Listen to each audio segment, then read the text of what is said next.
छठ के इस गीत को आपने ज़रूर सुना और महसूस किया होगा। अब धनंजय खवाड़े के इस धुन को सुनिए।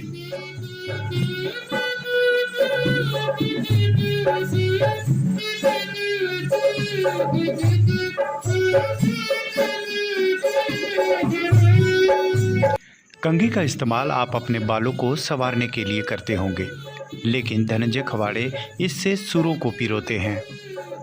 शारदा सिन्हा का जो संबंध छठ गीतों से है, शुद्धता का जो संबंध लोक आस्था के महापर्व छठ से है, वही संबंध कंघी का धनंजय खवाड़े से है।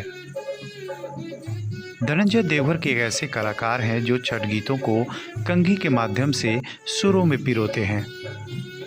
इनके गीत राज्य स्तर पर भी काफ़ी पसंद किए जाते हैं। छठ गीत को लेकर धनंजय खवाड़े की मंडली अभी से गीतों को पिरोने में लग चुकी है। आइए लोक आस्था के इस महापर्व में एक ऐसे कलाकार से आपको मिलाते हैं जो छठ गीतों को कंघी, पेड़ के पत्ते और कागज से मधुर धुन निकालते हैं, जिसे शायद ही आपने कभी सुना और देखा होगा। कंघी का नाम आते ही आपके जहन में बाल संवारने का एक साधन समझ में आता होगा। कागज भी आप लिखने के लिए इस्तेमाल करते होंगे, लेकिन देवघर के एक ऐसे कलाकार हैं जो कंघी, कागज, पेड़ के पत्ते से किसी भी गाने की धुन हूबहू सुरों में पिरो देते हैं। इनका नाम है धनंजय खवाड़े। यह कलाकार अनोखा है। पिछले कई वर्षों से झारखंड में अपनी इस अनोखी कला की वजह से अपनी पहचान बना चुके हैं। इनकी छोटी मंडली भी है जहां सभी अत्याधुनिक सामान मौजूद हैं, लेकिन इनकी पहचान इनकी अनोखी गायकी है। यह किसी गीत और गानों को कंघी और कागज के माध्यम से सुरों में पिरो देते हैं। धनंजय बताते हैं कि इनके सबसे बेहतरीन गीतों में छठ के गीत होते हैं। यह लोगों को काफ़ी पसंद भी आता है। श्रद्धालु भी इनके गीतों को खूब पसंद करते हैं। धनंजय की इसी अनोखी कला ने इन्हें झारखंड में बड़े बड़े स्टेज शो दिए हैं। जी, सबसे पहले तो ये आस्था का महापर्व है, और इस आस्था के महापर्व में जो हमारा जो गीत है, ये पौराणिक दृष्टिकोण से जब बजता था, तो जब शारदा सिन्हा बाई गाती थी, और उस समय की जो मिठास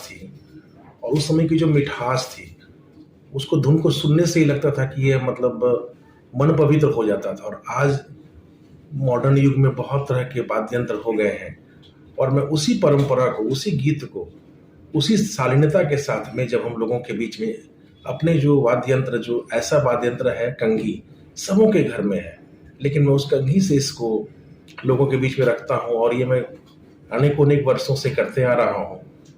और आज भी जो है, इस समय में डिजिटल युग में बहुत अच्छे वाद्य यंत्र हो गए हैं, लेकिन जब हम कंघी से इसको बजाते हैं, और हम जब पौराणिक जितने भी हमारे जो कलाकार हुए हैं, जैसे शारदा सिन्हा जी हुई हैं, और हमारे भिखारी ठाकुर जी लोग हुए हैं, जितने भी बड़े बड़े जो कलाकार हुए हैं, और यदि उन्हीं के एक गाने को मैं दोहराता हूँ, उसी पारंपरिक की धुन को बनाता हूँ, तो मैं अपने आप को धन्य, अपने आप को महसूस करता हूँ। इसकी शुरुआत लगा हो गया।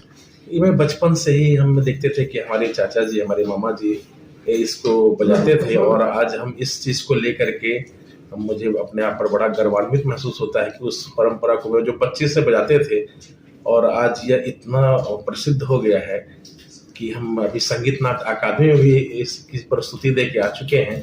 और वहाँ पे जितने बड़े बड़े जो हमारे संगीत के जितने बड़े बड़े गुणीजन थे कि भाई यह चीज़ को हम लोग इसको मान्यता प्राप्त दे सकते हैं कि बहुत अच्छा इससे भी धुन निकलता है। इनके बारे में जितने कम बोलूँ, जितनी बार बोलूँ बहुत कम है।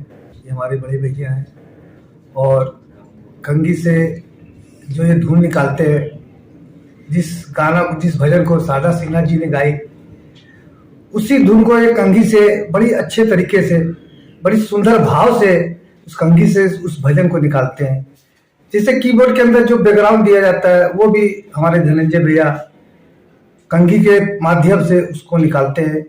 और इनके कंघी के भजनों को सुनने के लिए लोग दूर दूर से आते हैं धनंजय भैया को कंघी की धुन को सुनने के लिए, और बहुत अच्छे बजाते हैं।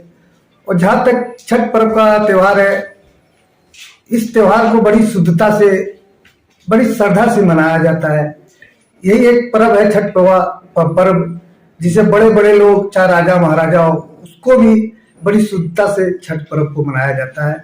और मेरी ये एक अच्छी बात है कि मेरी मुलाकात धनंजय भैया से हुई। ये बहुत अच्छे इंसान है, सबको साथ लेके चलते हैं और ज्यादा क्या हो। इसमें कोई दिक्कत नहीं होती है कि यहाँ कंघी से निकल रहा है तो कोई फ्लेवर में अंतर आता है? देखिए, कीबोर्ड का फ्लेवर अलग होता है और कंघी का फ्लेवर अलग होता है।